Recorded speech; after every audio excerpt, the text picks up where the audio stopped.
So for this problem, we know that we want to use L'Hopital's rule, and essentially that just tells us that we're going to take the derivative with respect to x of our numerator and the derivative with respect to x of our denominator independently.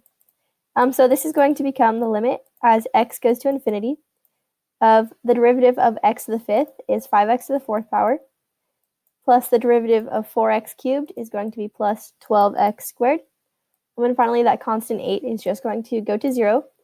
And this is divided by the derivative of 7x to the fifth power, which is 35x to the fourth power, minus the derivative of 3x squared will end up being minus 6x. And again, that constant 1 will go to 0. But if we plug in infinity here, we can see that we are, once again, going to have an indeterminate solution. So that means that we are going to use L'Hopital's rule again. So again, take